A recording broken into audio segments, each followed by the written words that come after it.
네, 안녕하세요. 반갑습니다. 오늘 1월의 마지막 주일입니다. 오늘 주신 말씀은요, 마가복음 10장 1절부터 16절까지 유튜브 하단에 있는 말씀을 저와 함께 읽으시죠. 예수께서 거기서 떠나 유대 지경과 요단강 건너편으로 가시니 무리가 다시 모여들거늘 예수께서 다시 전례대로 가르치시더니 바리새인들이 예수께 나와 그를 시험하여 묻되 사람이 아내를 버리는 것이 옳으니이까? 대답하여 이르시되 모세가 어떻게 너희에게 명하였느냐? 이르되 모세는 이혼 증서를 써주어 버리기를 허락하였나이다.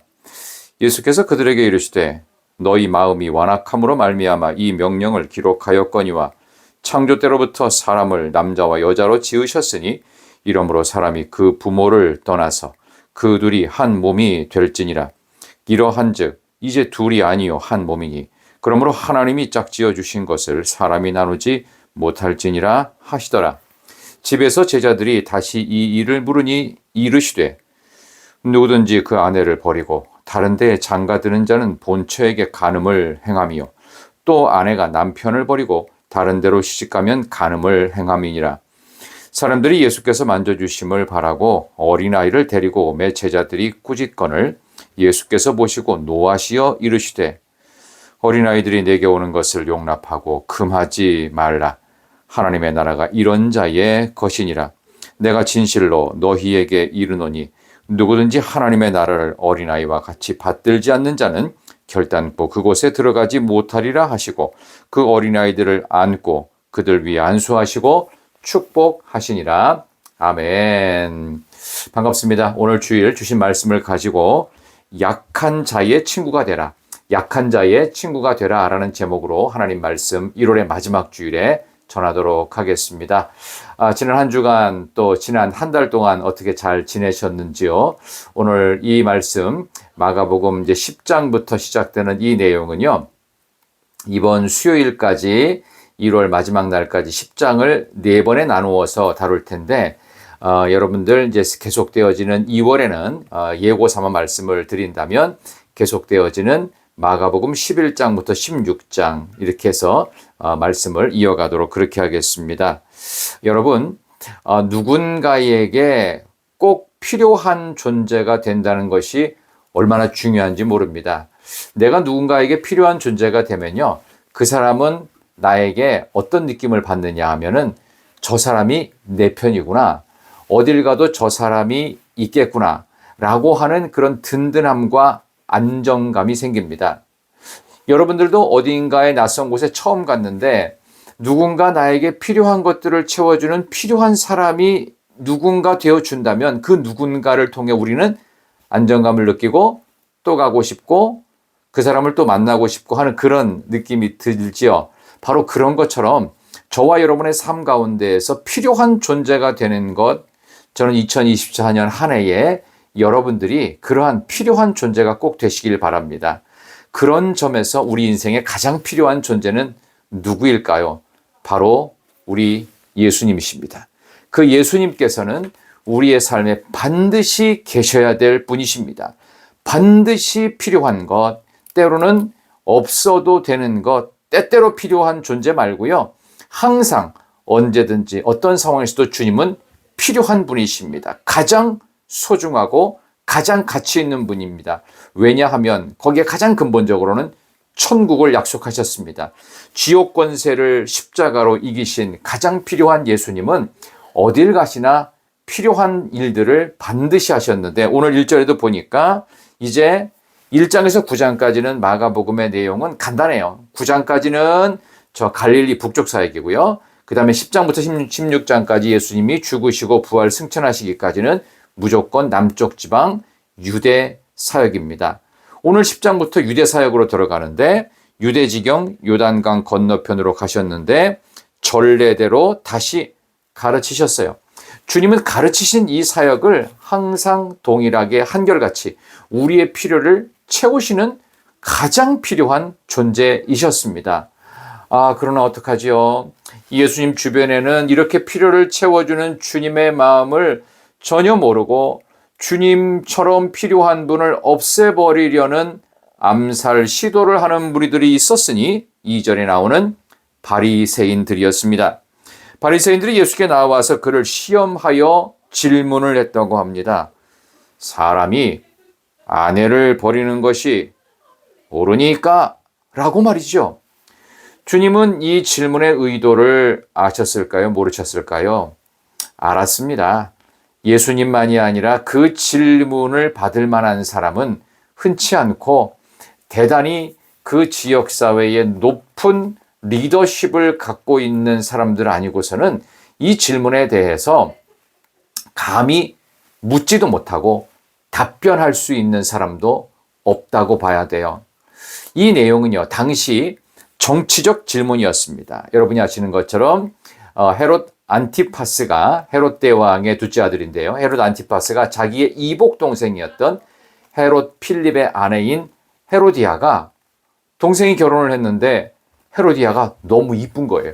그러니까 남자로서 욕심이 생겼는데 욕심으로 끝나지 않고 이걸 행동으로 옮겼습니다. 아주 지독스럽고 잔인한 일이 벌어졌는데 뭐냐 하면은 과거에는 이 결혼을 했을 때 어떤 일이 유대사회, 고대사회에 있었냐 하면은 마음에 안 드는 행동을 하잖아요. 그럼 부정하다고 느끼는 거예요. 불편한 감정이 심해서 부정하다고 정죄를 남자가 해버리면요. 여자는 강제 이혼을 당하는 일들이 자주 발생했습니다. 하물며 절대 권력을 가진 헤롯 안티파스는 자기 부인이 마음에 안 드는 이유가 뭐냐 하면은 자기의 이복 동생의 아내 제수시인 헤로디아가 너무 이쁘기 때문에 그런 식으로 명분을 붙여서 자기의 정실 부인을 쫓아내버리고 헤로디아를 억지로 데려와 가지고 강제로 결혼한 케이스가 됐습니다. 이건 그 당시에 정치 스캔들로 모든 사람들이 다 알고 있었어요. 거기에 대한 질문이에요. 다시 2절. 사람이 아내를 버리는 것이 옳으니까. 이 질문에 대해서 어떤 식으로 대답을 해도 올무에 걸리는 겁니다. 그러나 주님은 아셨죠. 그러면서 모세 율법에 이혼 증서 써주고 아내를 이혼 강제로 시키는 것에 대한 언급을 주님이 하시면서 이 이혼 증서를 써주라고 했던 것은 5절에 설명을 주님이 하시죠.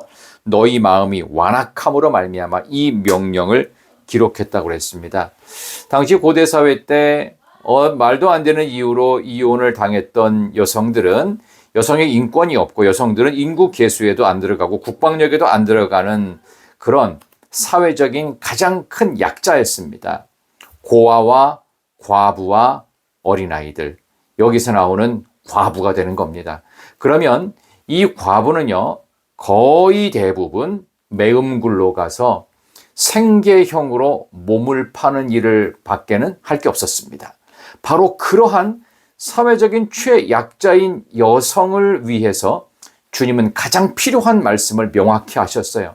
주님은 모두를 위해서 필요한 말씀과 행동도 하셨지만 이렇게 사회적 약자를 위한 가장 중요한 말씀을 정확히 하셨습니다. 6절에 창조 때부터 사람을 남자와 여자로 지으셨고 7절 사람이 그 부모를 떠나서 8절 그들이 한 몸이 될지니라 이러므로 둘이 아니요 한 몸이다. 그러니까 남자나 여자나 남편이나 아내나 한 몸으로 하나님이 만드셨다는 거예요. 9절 그러므로 하나님이 짝지어 주신 것을 사람이 나누지 못할지니라 하시더라. 그러면서 연이어 10절, 12절, 12절까지도 한마디로 이거예요. 간음에 대한 문제를 얘기할 때 하나님께서 말씀하시는 성경적 원칙은 뭐냐 하면요. 그냥 남녀가 음란한 행동을 하는 것보다 더 심각한 간음으로 주님이 말씀하신 것은 뭐냐 하면은 한 가정의 배우자를 손대는 것을 주님은 철저하게 경계하셨습니다. 바로 그것을 가장 큰 간음이라고 성경은 지적하시는 것입니다. 왜냐하면 그것은 한 가정을 깨버리는 것이기 때문입니다. 그로 인해서 양가 집안은 물론이고 가족들의 자녀를 비롯하여서 모두에게 엄청난 범죄를 저지르는 것이기 때문에 바로 이 부분에 대해서 주님은 경계하셨어요. 근데 이것이 남자들에 의해서 강제적으로 이루어지는 고대 사회 속에서 아무 말도 제대로 할 수 없었던 소리를 낼 수 없었던 약자인 여성을 향하신 주님의 채워주심이었습니다. 주님은 이토록 필요를 채워주시는 분입니다. 그러므로 여러분들도 약한 이들을 볼 때 특별히 이 간음의 문제는 한 가정의 배우자, 결혼한 사람에 대한 그런 간음의 문제를 심각하게 다룬다는 것을 여러분이 명심하시면서 오늘도 올 한 해도 여러분의 가정을 하나님의 은혜 가운데 기도하시면서 잘 지켜가시고, 여성들을 대할 때는, 다른 여성들을 대할 때는요, 가족들 말고 다른 여성들을 대할 때는 어떻게 해야 돼요? 누이처럼, 어머니처럼 대우하십시오. 그리고 다른 남성들, 가족 이외의 남성들을 대하실 때는 어떻게 해요? 아버지처럼, 형제처럼 대하시면 됩니다. 자, 올 한 해 여러분들이 꼭 지켜야 될, 필요를 채워주는 첫 번째 대상인 여성을 통해서 하나님이 만들어주신 이 가정과 결혼의 창조적 질서를 잘 지켜가는 복된 2024년 되시기 바랍니다. 두 번째 필요를 채워주신 것은 바로 그 당시에 고아와 같은 아이들이었습니다. 오늘 말씀 13절부터 어린아이들을 데려와서 주님께서 만져주심을 바랬습니다. 근데 제자들이 꾸짖습니다. 참 제자들도 분위기 파악을 참 못하고 주님과 전혀 딴만 먹고 있는 것이 느껴지지요. 자, 14절에 그러니까 예수님께서 보시고 노하셨어요. 그리고 이르시되 어린아이들이 내게 오는 것을 용납하고 금하지 말라 하십니다. 하나님의 나라가 이런 자들의 것이라 하셨어요. 자, 그런 점에서 주님은 이렇게 사회적 약자 중에 하나인 어린아이, 역시 인구계수에 안 들어가지요. 고아처럼 버려진 어린아이들이 특별히 당시 고대 사회에는 많았습니다. 그 이유는 여러분들이 짐작하시는 대로 전쟁이 많습니다.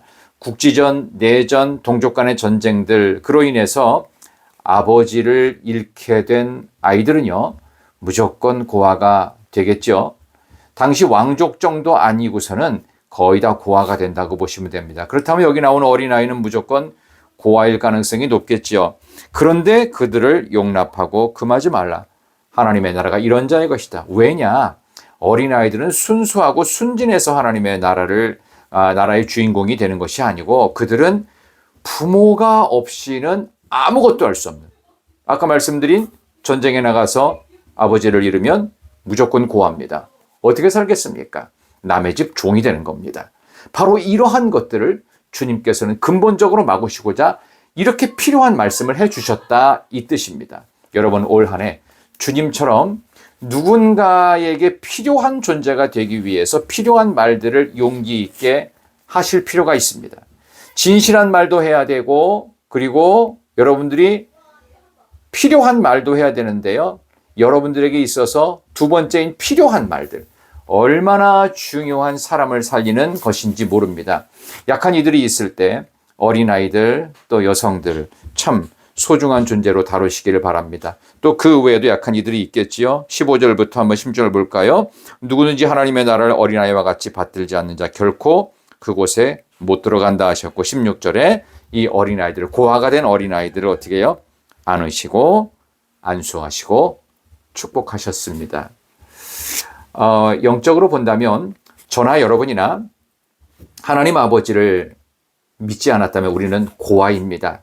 그래서 이방인들을 얘기할 때 고아라는 표현을 성경에서 쓰기도 합니다.